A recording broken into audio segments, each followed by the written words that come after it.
Hello everyone, welcome to this channel WhatsApp with PRM. मैं हूं प्रियंका। जैसा कि आपको पता है, कल से मतलब 16 अप्रैल से मैंने एक सीरीज स्टार्ट किया है। इस सीरीज में आपको सिर्फ डेली सिंपल डेली यूज के वर्ड्स ही नहीं बल्कि हिस्ट्री, पॉलिटी और अदर सब्जेक्ट्स के टफ हिंदी वर्ड्स का एग्जैक्ट इंग्लिश मीनिंग पता चलेगा। साथ ही साथ उस हिंदी वर्ड का अर्थ क्या है, हिंदी शब्द का अर्थ क्या है, वो भी मैं आपको बताऊंगी। यानी अब आपको संप्रभुता जैसे शब्दों पर अटकना नहीं पड़ेगा। निर्भर, अनुकूलन जैसे डेली वर्ड्स पर भी आसानी से आप इंग्लिश उसका आप बोल पाओगे। ठीक है, तो आप इस चैनल और इस सीरीज के साथ बने रहिए। अगर आप ये वीडियो देखते हैं तो आपको डिफिकल्ट हिंदी वर्ड्स का क्लियर इंग्लिश मिल जाएगा। एग्जाम्स में अंडरस्टैंडिंग स्ट्रांग होगी, लिखने में बहुत ही ज़्यादा आप फ्लुएंट हो जाओगे, ट्रांसलेशन करते समय कंफ्यूजन नहीं रहेगा, और जब आप इंग्लिश बोलोगे तो बहुत स्मार्टली और इम्प्रेसिव तरीके से बोलोगे। चलिए स्टार्ट करते हैं। और हमारा आज का पहला शब्द है, हमारा पहला वर्ड है उत्तरदायी। उत्तरदायी, उत्तरदायी का इंग्लिश होता है रिस्पॉन्सिबल। बहुत लोगों को उत्तरदायी का मतलब नहीं पता है, तो मैं आपको समझाती हूँ। ऐसा व्यक्ति जो अपने काम को लेकर, अपने डिसीजंस को लेकर, अपने फैसलों को लेकर, अपने कर्तव्यों को लेकर, एक्टिविटी को लेकर जवाबदेह हो, अकाउंटेबल हो, तो ऐसे व्यक्ति को हम क्या बोलते हैं कि यह उत्तरदायी व्यक्ति है, यह रिस्पॉन्सिबल व्यक्ति है। अगर हम हिंदी में वाक्य देखें, नॉर्मली हम यूज करते हैं जैसे कि वह अपने काम के प्रति बहुत उत्तरदायी है, तो हम इंग्लिश में कैसे बोलेंगे? He is very responsible for his work. He is very responsible for his work. अगला हिंदी का शब्द है संस्थागत। संस्थागत, इसे इंग्लिश में बोलते हैं इंस्टीट्यूशनल। इंस्टीट्यूशनल, संस्थागत का अर्थ होता है किसी संस्था, किसी इंस्टीट्यूशन से जुड़ा हुआ या उसके द्वारा मैनेज होने वाला, या जैसे कि एजुकेशन, एडमिनिस्ट्रेशन, ऑर्गेनाइजेशन के संदर्भ में, ये कॉन्टेक्स्ट में ये यूज होता है। तो संस्थागत का इंग्लिश क्या हो गया? इंस्टीट्यूशनल। अगर हम देखें वाक्य में, तो संस्थागत सुधार से व्यवस्था बेहतर होती है, तो हम इसे इंग्लिश में बोलेंगे institutional reforms improve the system। institutional reforms improve the system। ये शब्द बहुत ही यूज होता है बख्शना, मतलब कि मैं उसे बख्श देता हूँ, कहते हैं ना, तो बख्शना का अर्थ होता है, इंग्लिश में मीनिंग होती है फॉरगिव। इंग्लिश बख्शना का इंग्लिश का वर्ड है फॉरगिव करना। मतलब कि जब आप किसी गलती के लिए, किसी अपराध के लिए किसी को माफ़ कर देते हैं, पनिशमेंट नहीं करते हैं, तो इसका अर्थ हुआ कि आप उसे माफ़ कर दिए, बख्श दिए, तो उसे इंग्लिश में क्या बोलोगे? मैंने उसे फॉरगिव कर दिया। ठीक है, जैसे अगर कोई दोस्त गलती कर दे और आप उसे माफ़ करते, तो आप उसे क्या किए? बख्श दिए। ठीक है, एग्जाम्पल देखते हैं। उसने अपनी गलती के लिए माफ़ी मांगी तो मैंने उसे बख्श दिया। मतलब he apologized for his mistake, so I forgave him। he apologized for his mistake, so I forgave him। अगला शब्द है प्रताड़ना। प्रताड़ना का अर्थ होता है कि जब किसी व्यक्ति को जानबूझकर फिजिकल और मेंटल रूप से बहुत ज्यादा पेन, कष्ट दे, तो उस चीज को आप क्या बोलते हो? प्रताड़ना। फाइन। टॉर्चर आप इंग्लिश में बोलोगे, प्रताड़ना का इंग्लिश होता है टॉर्चर। टॉर्चर करना। अगर हम वाक्य देखें तो कानून प्रताड़ना के खिलाफ सख्त है। कानून प्रताड़ना के खिलाफ सख्त है, तो उस इंग्लिश में हम बोलेंगे the law is strict against torture. The law is strict against torture. हमारा अगला शब्द है उत्पीड़न। उत्पीड़न, उत्पीड़न को इंग्लिश में बोलते हैं हरासमेंट। हरासमेंट, हरासमेंट का अर्थ होता है कि किसी व्यक्ति को बार बार परेशान करना, उस पर दबाव देना, उस पर प्रेशर करना, उसके साथ इनजस्टिस करना, और ये सब के थ्रू, मतलब इनजस्टिस, प्रेशर, ट्रबल देकर उसको पेन देना, कष्ट देना। ये फिजिकल और मेंटल दोनों होता है, सोशली भी होता है, रूप से हो सकता है, तो इस चीज को हम उत्पीड़न कहते हैं, हरासमेंट कहते हैं। ये थोड़ा डिफरेंट होता है टॉर्चर से, तो ध्यान दीजिएगा, टॉर्चर मतलब कि प्रताड़ना, और उत्पीड़न में क्या अंतर है।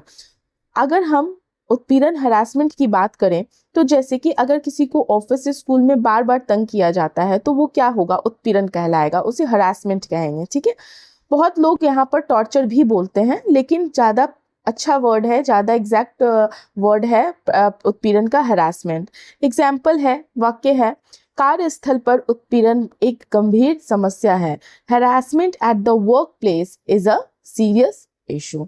तो इस तरह से हम इस शब्द का उपयोग करते हैं। शब्दों का अर्थ जानना बहुत ज़रूरी है, तभी आप सही वक्त पर सही शब्द यूज़ कर पाएंगे।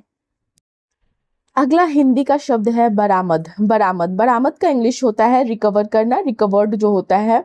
तो जो चीज़ खो गई है, चोरी हो गई है, या जो चीज़ छुपाई गई हुई है जानबूझकर, तो उस चीज़ को फिर से ढूंढकर वापस जब प्राप्त आप कर लेते हैं, गेट बैक कर लेते हैं, तो उसे हम कहते हैं क्या हुआ, रिकवर कर लिया गया। और ये कुछ भी हो सकता है, एक सामान भी हो सकता है, एक डेटा भी हो सकता है, कुछ भी हो सकता है। ठीक है, अगर हम वाक्य में देखें, हिंदी वाक्य में, तो पुलिस ने चोरी का सामान बरामद किया, तो इस इंग्लिश में हम बोलेंगे the police recovered the stolen goods. अगला शब्द है बहाली। बहाली का इंग्लिश होता है रीस्टोरेशन। रीस्टोरेशन, बहाली का अर्थ है किसी चीज को फिर से पहले जैसी स्थिति, पहले जैसे कंडीशन में लाना, या किसी व्यक्ति को उसकी, ये भी शब्द का अर्थ होता है कि जब किसी व्यक्ति को उसकी नौकरी, उसकी पोजीशन, उसके पोस्ट पर दोबारा नियुक्त किया जाए, दोबारा रिपॉइंट करना, तो वहां पर भी हम बहाली शब्द का प्रयोग करते हैं। तो बहाली का इंग्लिश हो गया रिस्टोरेशन। जैसे कि कोर्ट के आदेश के बाद कर्मचारी की बहाली हुई, तो कैसे लिखेंगे इसे हम इंग्लिश में, the employ was reinstated after the court order. Reinstated after the court order. ठीक है, यहाँ पे रीस्टोर्ड नहीं होगा, यहाँ पे व्यक्ति की बात कर रही गई है, तो रीइंस्टेटेड होगा। ठीक है, अगला शब्द है संदिग्ध। संदिग्ध का इंग्लिश होता है सस्पिशियस। सस्पिशियस, सस्पिशियस का मतलब क्या हुआ, संदिग्ध का अर्थ होता है कि ऐसा व्यक्ति या ऐसा वस्तु या कभी सिचुएशन भी ऐसी हो सकती है जिस पर डाउट हो, या जो रिलायबल नहीं हो, जो भरोसेमंद, ट्रस्टवर्दी न लगे, तो हम कहते हैं ना ये संदिग्ध है, ये संदिग्ध व्यक्ति है, ये संदिग्ध बात है, ये संदिग्ध चीज है। ठीक है, तो संदिग्ध मतलब इंग्लिश में हो गया सस्पिशियस। अगर हम वाक्य देखें तो पुलिस ने संदिग्ध गतिविधि पर नजर रखी। The police keeped an eye on suspicious activity. अगला शब्द है अज्ञात। अज्ञात का इंग्लिश होता है अननोन। अननोन, अननोन मतलब कि जब ऐसा व्यक्ति या ऐसी जानकारी या कोई भी ऐसी चीज जिसके बारे में आपको जानकारी या पहचान न हो, जिसके बारे में आपको इंफॉर्मेशन न हो, जिसके बारे में आपको पता न हो उसकी आइडेंटिटी का, तो वो आपके लिए अननोन हो जाता है। पुलिस ने अज्ञात व्यक्ति के खिलाफ मामला दर्ज किया। The police filed a case against an unknown person. The police filed a case against an unknown person. अगला शब्द है समावेशी। समावेशी, समावेशी जो वर्ड है उसका इंग्लिश होगा इंक्लूसिव। बहुत लोग इंक्लूसिव जानते होंगे, लेकिन उसका हिंदी समावेशी होता है ये नहीं पता होगा, और बहुत लोगों को समावेशी पता होगा लेकिन उसका इंग्लिश इंक्लूसिव होता है ये नहीं पता होगा।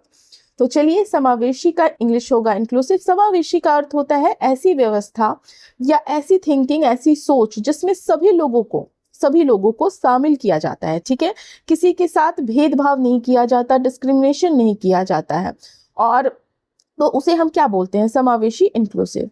एग्जाम्पल देखते हैं, जैसे मैं अगर आपको रोजमर्रा की सिचुएशन बताऊं, तो एक समावेशी स्कूल में हर प्रकार के बच्चों को समान अवसर मिलता है। मतलब कि जो एक इंक्लूसिव स्कूल होती है तो उसमें क्या होता है कि कोई डिस्क्रिमिनेशन नहीं किया जाता है बच्चों के बीच, कौन गरीब है, कौन अमीर है, कौन किस बैकग्राउंड से आता है, कौन किसका क्या कास्ट है, तो वहाँ पे डिस्क्रिमिनेशन नहीं होता है। सब अगर वाक्य देखें तो सरकार समावेशी विकास की नीति पर काम कर रही है। इंग्लिश में बोलेंगे the government is working on an inclusive development policy. The government is working on an inclusive development policy. अगला शब्द है गणराज्य। गणराज्य हमेशा सुनने को मिलता होगा या हमेशा कहीं ना कहीं आपने पढ़ा होगा। गणराज्य, गणराज्य का अर्थ होता है इंग्लिश में, नॉट अर्थ, गणराज्य का अर्थ मैं आपको बताती हूँ, लेकिन गणराज्य को इंग्लिश में बोलते हैं रिपब्लिक। ठीक है, जैसे कि हमारा कंट्री रिपब्लिक कंट्री है, डेमोक्रेटिक रिपब्लिक कंट्री है। ठीक है, गणराज्य का अर्थ होता है कि ऐसा सिस्टम, ऐसी प्रणाली जिसमें देश जो है, कंट्री, प्रमुख, हेड ऑफ स्टेट, जनता द्वारा सीधे या परोक्ष रूप से चुना जाता है। ठीक है, न कि हेरिडेटरी के कारण, जैसे ब्रिटेन वगैरह में होता है ना, हेरिडेटरी चला होता है, राजा का बेटा राजा, ऐसा वाला। बट यहाँ पे पीपल, लोगों के द्वारा चुना जाता है। कौन? Head of state.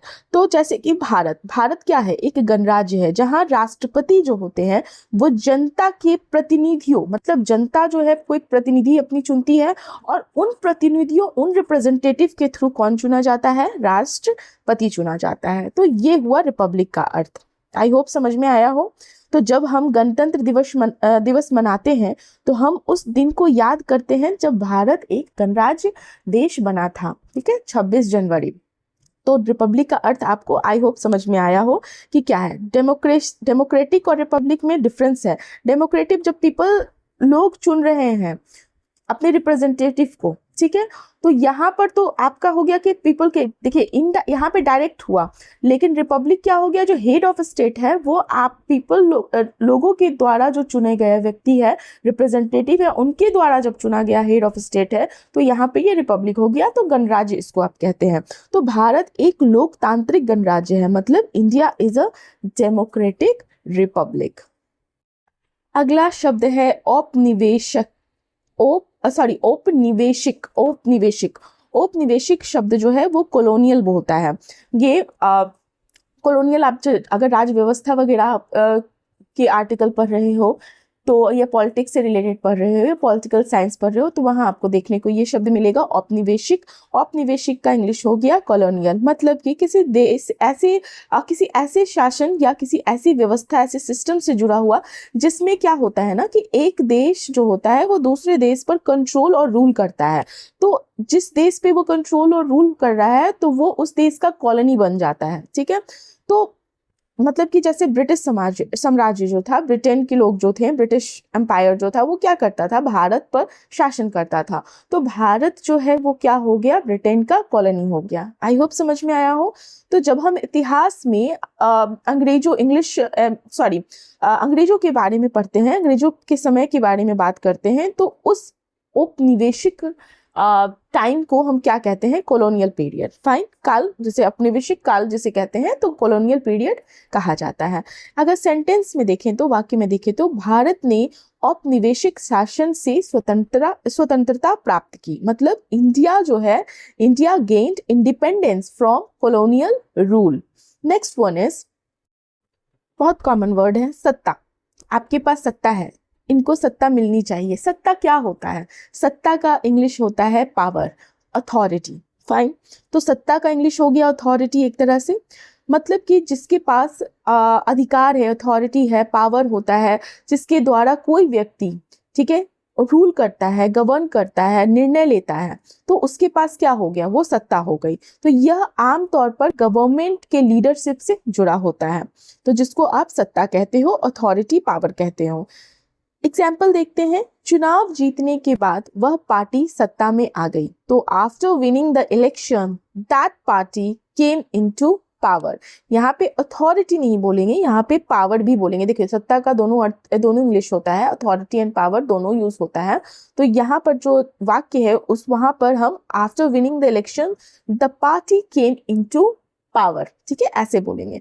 हमारा अगला शब्द है खुरचनी। खुरचनी आप नहीं जानते हो, अगर किसी चीज को खरोचने के लिए यूज किया जाता है, जैसे आप इंग्लिश में बोलते हो स्क्रैपर। फाइन, तो जिसका ऐसा टूल होता है, ये टूल होता है जिसका उपयोग, ऐसा औजार होता है जिसकी उपयोग जो होती है क्यों की जाती है? किसी की सरफेस पे जो गंदगी होती है या कोई जली हुई परत होती है या कुछ भी ऐसा जो होता है जिसे हमें रिमूव करना है, स्क्रैप करना है, तो ऐसे टूल को आप बोलते हो खुरचनी इन हिंदी और स्क्रैपर इन इंग्लिश। उसने खुरचनी से तवे की जली हुई परत साफ की। He cleaned the burnt layer on the pan with a scraper। अगला शब्द है, माफ कीजिए, बहुत कॉमन शब्द मैंने ले लिया है, बहुत बेसिक शब्द है, कुल्हाड़ी। लेकिन कुल्हाड़ी का इंग्लिश आप सबको पता होगा, ऐसा कोई नहीं होगा जिसे नहीं पता होगा, आई गेस। कुल्हाड़ी का इंग्लिश होता है एक्स, और ये भी एक टूल होता है। जैसे आपने देखा खुरचनी का स्क्रैपर टूल होता है, उसी तरह से कुल्हाड़ी टूल होता है। तो एग्जाम्पल डायरेक्ट हम देखते हैं। उसने कुल्हाड़ी से लकड़ी काटी। He cut the wood with an axe। He cut the wood with an axe। Next शब्द, नेक्स्ट वर्ड है हमारा निर्भर, निर्भर, निर्भर को इंग्लिश में हम बोलेंगे डिपेंडेंट, डिपेंडेंट। तो जब हम किसी पर आश्रित होते हैं, किसी पर निर्भर होते हैं, किसी पर निर्भर होना, तो उसे हम क्या कहते हैं, किसी पर डिपेंड होना। तो जो डिपेंड है तो वो हम उसको हम क्या बोलेंगे कि he is dependent on him और ऑन एनीवन, या कुछ भी जिस पे वो डिपेंडेंट है, ऑन कोई भी सिचुएशन हो सकता है, या कोई व्यक्ति हो सकता है, या कोई भी ऐसा चीज हो सकती है, वस्तु हो सकती है। तो जब आप किसी पर निर्भर करते हो तो आप क्या हो गए, डिपेंडेंट हो गए उस चीज पर। एग्जाम्पल देखते हैं, वह अपनी सफलता के लिए किसी और पर निर्भर नहीं है, वह अपनी सफलता के लिए किसी और पर निर्भर नहीं है। He is not dependent on anyone for his success. अगला शब्द है घुमंतु। बहुत लोग सुने होंगे कि ये बहुत घुमंतु प्राणी है, ये बहुत घुमंतु है। घुमंतु का इंग्लिश होता है नोमैड, नोमैड, NOMAD, नोमैड। घुमंतु का अर्थ क्या होता है, वह व्यक्ति जो एक जगह स्थायी रूप से नहीं रहता, ठीक है, वह अलग अलग जगहों पर घूमता रहता है और घूम कर जनरली अपना जीवन व्यतीत करता है, जीवन बिताना पसंद करता है। तो उस तरह के व्यक्ति को हम घुमंतु बोलते हैं। जैसे कि वह एक घुमंतु की तरह अलग अलग जगहों पर रहता है। He lives like a nomad moving from place to place. अनुकूलन, अनुकूलन का इंग्लिश होता है एडेप्टेशन, एडेप्टेशन। एडेप्टेशन मतलब क्या हुआ, या अनुकूलन मतलब क्या हुआ, तो ऐसी परिस्थिति, ऐसे कंडीशन के अनुसार खुद को एडजस्ट कर लेना, या खुद को बदल लेना, खुद को अपडेट कर लेना, खुद को मॉडिफाई कर लेना, ताकि व्यक्ति जो है या चीज बेहतर तरीके से काम कर सके। तो उसको हम क्या कहते हैं, अडेप्ट कर लेना, उस सिचुएशन के अकॉर्डिंग ढल जाना, अनुकूलन। फाइन। जानवर पर्यावरण के अनुसार अनुकूलन कर लेते हैं, मतलब animal make adaptation according to their environment, animals make adaptation according to their environment. अगला शब्द है बचाव। बचाव का इंग्लिश होता है प्रोटेक्शन या डिफेंस, आप बोल सकते हो। तो प्रोटेक्शन और डिफेंस का हिंदी अर्थ हो गया बचाव, ठीक है। मतलब कि किसी खतरे, नुकसान या किसी प्रॉब्लम से खुद को या किसी और को सुरक्षित रखने को हम कहते हैं बचाव, ठीक है। ये फिजिकली या लीगली दोनों संदर्भों में, दोनों कॉन्टेक्स्ट में यूज होता है। एग्जाम्पल देखते हैं, हेलमेट पहनना दुर्घटना से बचाव के लिए जरूरी है, मतलब कि wearing a helmet is necessary for protection from accidents, ठीक है। दुर्घटना से बचना चाहते हैं, हेलमेट पहनिए। अगला है शब्द हमारा शैली। शैली, शैली मतलब क्या होता है, ये इस शैली से इसकी शैली ये है, शैली मतलब हुआ स्टाइल, ठीक है। ये किसी भी संदर्भ में होता है, जैसे कि किसी के काम करने का तरीका, मैनर, खासकर बोलने का, लिखने का, डांस करने का, सिंग करने का, कोई भी ऐसा काम जो लोग करते हैं तो उनका एक स्टाइल होता है ना, लिखने का, पहनने का, प्रस्तुत करने का, विशेष ढंग से, विशेष तरीके से, डिफरेंट स्टाइल से। तो हर व्यक्ति की अपनी अलग अलग स्टाइल होती है, अपनी अलग अलग शैली होती है, हर एक व्यक्ति की यूनिक स्टाइल होती है। तो शैली को इंग्लिश में हम स्टाइल कहते हैं। एग्जाम्पल देखते हैं, उसकी लेखन की शैली बहुत सरल और प्रभावशाली है। His writing style is very simple and effective. His writing style is very simple and effective.